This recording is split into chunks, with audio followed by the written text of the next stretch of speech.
है कि सोमवार की अगर प्रदोष पड़ती है, बहुत ध्यान से सुनना महाराज, सोमवार की प्रदोष पड़ती है तो शंकर भगवान कैलाश पर निवास करते हैं। हमारे यहाँ कहते हैं सोमवार की जो प्रदोष पड़ती है वो इच्छा पूर्ति करती है। प्रदोष काल में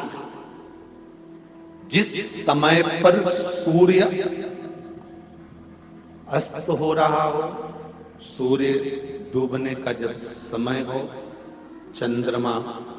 के आने का जब समय हो, इन दोनों समय की जो गणना है ये प्रदोष कहलाती है। प्रदोष का मतलब होता है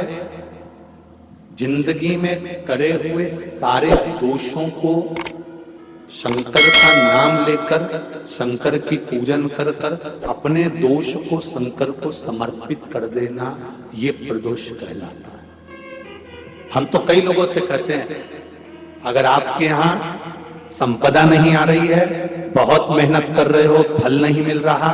कहीं नौकरी, कहीं सर्विस या कहीं व्यापार या व्यवसाय में कहीं तकलीफ आ रही है, हम सबसे कहते हैं शाम का समय पकड़ लो, शंकर जी के मंदिर में दिया लगाना प्रारंभ कर दो।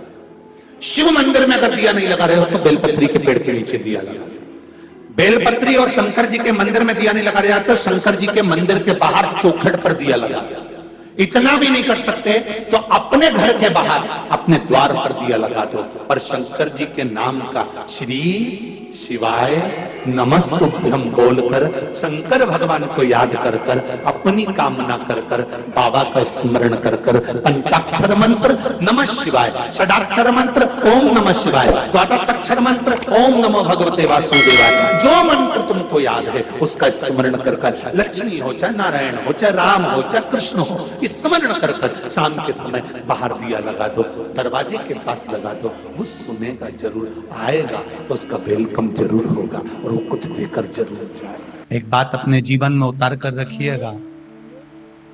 सोमवार की अष्टमी, शिवरात्रि या सोमवार, प्रदोष बन सके तुम्हारे पास में शिवालय हो या बेलपत्री का वृक्ष हो, वहां दीप दान अवश्य करना चाहिए। अब एक बात का स्मरण आपको रहे थोड़ा सा, अगर किसी कामना के वश अगर हम दीप लगा रहे हैं या हमारे मन में कोई भाव उत्पन्न है और हम बाबा से कहना चाहते हैं कि बाबा मेरा ये कार्य है आप पूर्ण करिएगा, तो फिर शिव मंदिर में भी लंबी बाती का दीप आप प्रदोष या सोमवार की अष्टमी या सोमवार या आप शिवरात्रि को बाबा से निवेदन कर कर लगा सकते। हाँ, विशेष जब कोई एक बहुत बड़ी बात हो और आपके कार्य में कहीं अटकल हो रही हो तो एक ही दीप में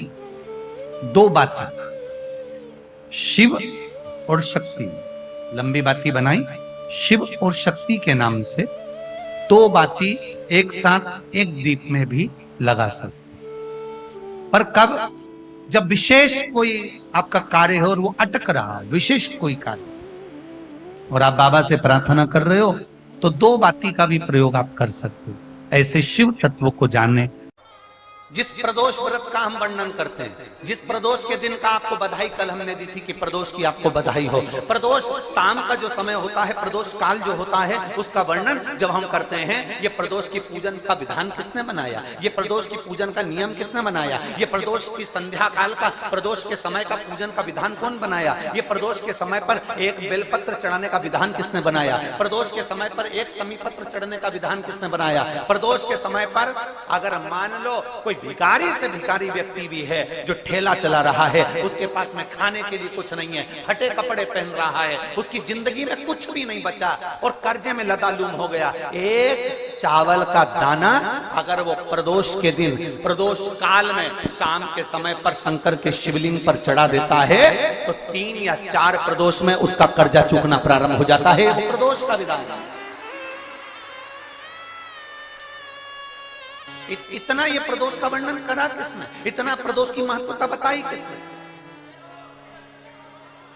कौन करे इतना वर्णन? अगर प्रदोष की महत्वता बताने वाला कोई है, इसीलिए मेरे शंकर भगवान माता सती को लेकर कुंभज ऋषि के यहाँ, अगस्त ऋषि के यहाँ कथा सुनने के लिए गए थे, क्योंकि उनके बराबर कोई शंकर के महत्व को बता नहीं सकता और प्रदोष के महत्व को नहीं बता सकता। सती मैया को प्रदोष का महत्व बताने के लिए शंकर सती जी को लेकर कुंभज बाबा के यहाँ गए थे, अगस्त ऋषि, कि प्रदोष के महत्व को तो जानो सती, तुम प्रदोष के महत्व को तो सती जानो, तुम प्रदोष के महत्व को तो सती पहचानो कि प्रदोष का महत्व क्या होता है, प्रदोष काल का महत्व क्या होता है, प्रदोष के समय का महत्व क्या होता है। जिस समय पर सूरज डूब रहा हो, चंद्र प्रकाशित हो रहा हो, दोनों का मेल हो रहा हो, ना तो पूरा सूरज डूबा है, ना पूरा चंद्र आया है, ना पूरा अंधेरा है, ना पूरा उजाला है, उस समय को प्रदोष काल कहा गया, उस समय को प्रदोष का समय कहा, प्रदोष काल कहा। अब कई लोग हमसे कहते हैं, गुरुजी आप हमको प्रदोष का समय बताया करो कि प्रदोष काल किसको कहते हैं, प्रदोष का समय किसको कहते हैं। अब एक बात हम आप सबसे कहना चाहते हैं, जितने लोग आस्था चैनल पर सुन रहे हैं, जितने फेसबुक यूट्यूब पर सुन रहे हैं और जितने रेवाड़ी की इस पवित्र धरा पर कथा को सुन रहे हैं, आप सबसे एक बात कहना चाहेंगे, अगर हम समय देखकर बताएं आपको कि शाम को 6 बजे, 6:30 बजे, 6:30 पे लेकर 7:30 के बीच में ये समय है, या 5:30 से लेकर 6:30 तक का ये समय है, या हम तुमको बोल दें कि इतनी बजे ये समय प्रदोष काल का रहेगा या इतनी बजे ये समय रहेगा, तो देखिए कभी कभी ठंड का समय आता है तो दिन जल्दी ढल जाता है, कभी कभी गर्मी का समय रहता है तो दिन बहुत लेट ढलता है। इसलिए समय की गणना से मत चलो, आप तो ये अंदाजा लगाकर रखो कि दिन ढल रहा हो, अंधेरा होना शुरू हो रहा हो, सूरज डूब रहा हो, चंद्र प्रकाशित हो रहा हो, अंधेरा अपना काम कर रहा है, सूरज ढलता जा रहा है, दिन कम होते चले जा रहा है और अंधेरा थोड़ा बढ़ते चले जा रहा है। इन दोनों का जो मिलन का समय हो, अब वो कितनी भी बजे, आप तो बस उसके मिलन का समय निकाल लो, वही समय प्रदोष काल कहलाता है, वही समय प्रदोष।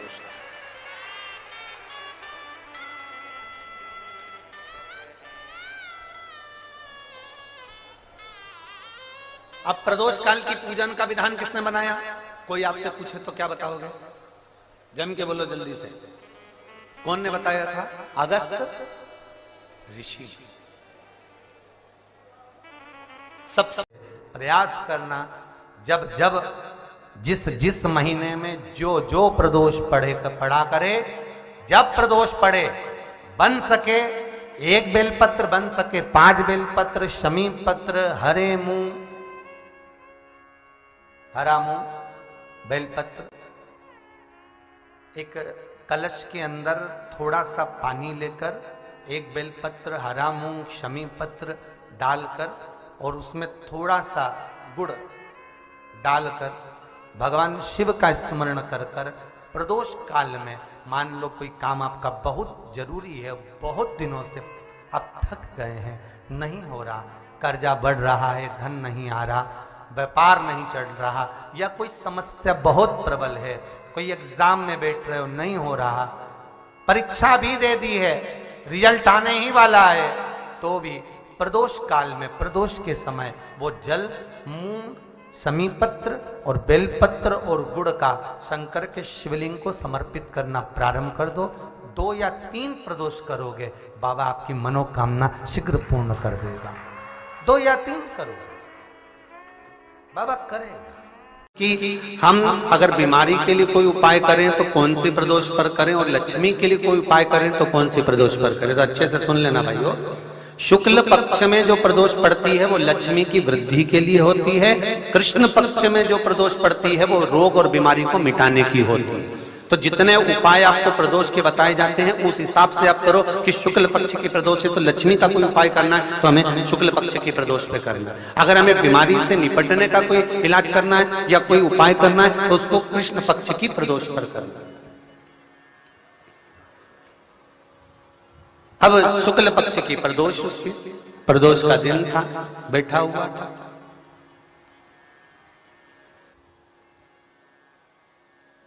मान लो अगर कहीं आप कोई नौकरी के लिए अप्लाई कर रहे हो, लॉकडाउन में सर्विस छूट गई, कई लोगों की छूटी है,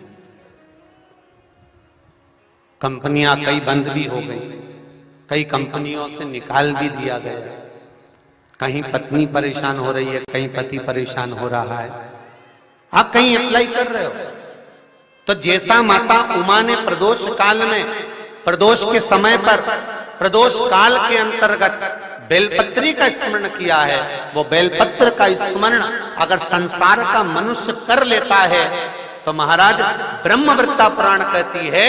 कि उस जीव का ऐसा कोई कार्य नहीं जो सफल नहीं होता। महाराज मेरा निवेदन रहेगा, किसी एग्जाम में आप बैठ रहे हो, इंटरव्यू के लिए जा रहे हो, किसी कार्य के लिए जा रहे हो, नौकरी नहीं लग रही, सर्विस नहीं लग रही, तो महाराज तांबे के कलश में 11 बेलपत्र को रखा जाए और तांबे के कलश में 11 बेलपत्र रखकर उसमें 11 सफेद पुष्प को डाला जाए।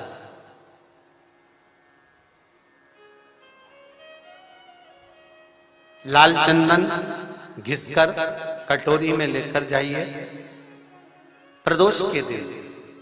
शुक्ल पक्ष का जो प्रदोष पड़ जाए उसके दिन शंकर के शिवलिंग पर लाल चंदन लपेटने से पहले शंकर की जो जलाधार,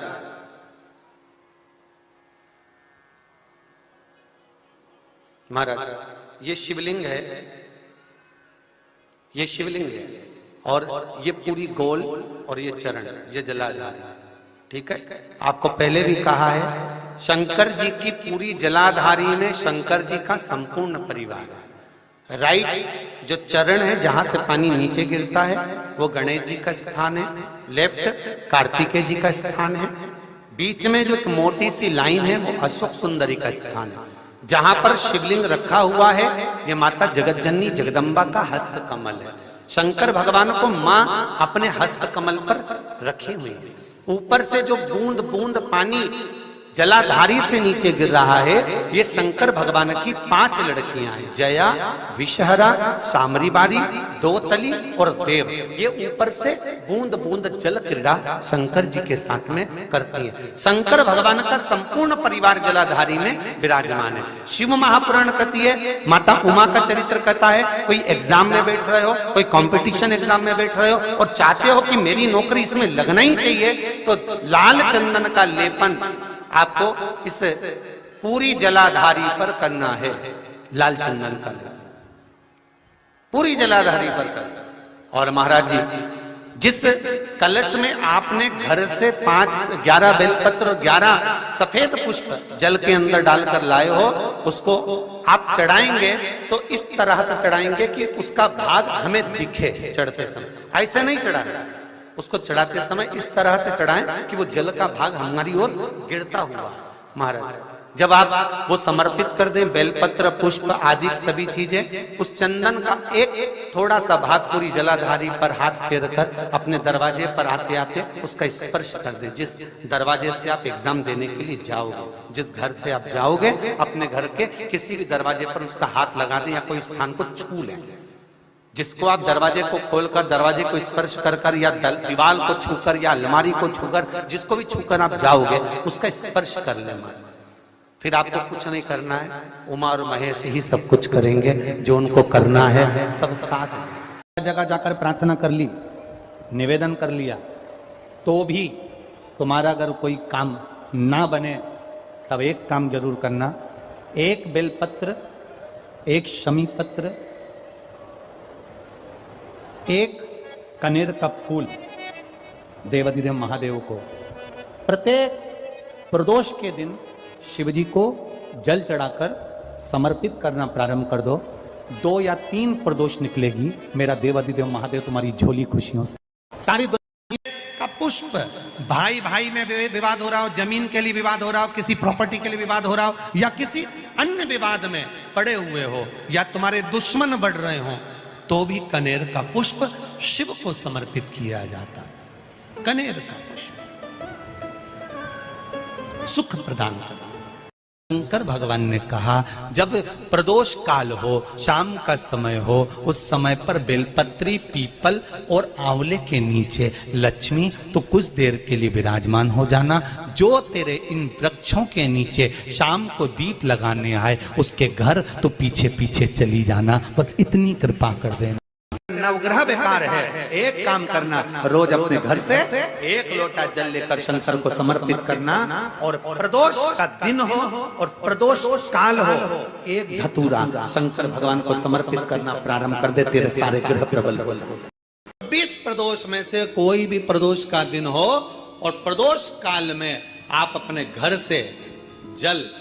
और एक हाथ में घी का भरा हुआ दीप लेकर जिस दिन शंकर के मंदिर में जाते हो, शंकर को जल चढ़ाकर हाथ का स्पर्श जलाधारी पर कर कर शिव मंदिर में दीप प्रज्वलित कर देते हो, 26 प्रदोष का पुण्य फल उसी क्षण प्राप्त हो। किसी व्यक्ति ने अपनी जिंदगी में एक नियम बना लिया कि मुझे प्रदोष के दिन बाबा देव अधिदेव महादेव को 1 कमल का पुष्प चढ़ाना। और कई मौसम ऐसा होता है कि उसमें कमल का पुष्प नहीं मिलता, तो कमल गट्टा बाजार में मिलता है, देखा है आप लोगों ने, काला कलर का होता है कमल गट्टा। 1 कमल का गट्टा भी यदि देव अधिदेव महादेव को, यदि कोई कितना भी दरिद्र है, कितना भी गरीब है, उसका कोई व्यापार नहीं, कोई व्यवसाय नहीं, कोई नौकरी नहीं, कोई चाकरी नहीं, कितना भी परिस्थिति से मारा हुआ व्यक्ति है, अगर उसने प्रदोष नियम बना लिया, प्रत्येक 12 महीने का मैं नियम लेता हूं और पूरे 24 प्रदोष मैं बाबा को कमल का, जिस समय पर कमल का पुष्प मिल जाए उस समय पर कमल का पुष्प चढ़ाओ, ना मिले तो कमल गट्टा चढ़ाओ। पर जिसने प्रदोष का नियम बना लिया, 1 साल पूरा नहीं होगा और मेरा बाबा उसका हाथ पकड़कर उसको मंजिल तक पहुंचा। प्रदोष काल के समय पर बट वृक्ष के नीचे दिया लगाया जाता है। बट वृक्ष के नीचे लौंग का मात्र भोग रख दिया जाता है। लौंग मात्र, अगर बट वृक्ष के नीचे दिया लगाकर 1 लौंग का जल या लौंग भगवान बटकेश्वर महादेव के नाम से भी अगर शिव को समर्पित करी है, तो ये निश्चित है कि कर्जा कितना भी भारी होगा वो कर्जा चूकेगा जरूर, और कहीं ना कहीं से लक्ष्मी की व्यवस्था देवाधिदेव महादेव करेंगे। प्रत्येक महीने शिवरात्रि आती है। जब शिवरात्रि के दिन 1 अक्षत, मात्र 1 अक्षत, केवल 1 चावल का दाना 1 दुर्वा के साथ शिव जी को समर्पित करना प्रारंभ करो। जिंदगी की कैसी भी तकलीफ होगी, मेरा शंकर भगवान उस तकलीफ को मिटाएगा।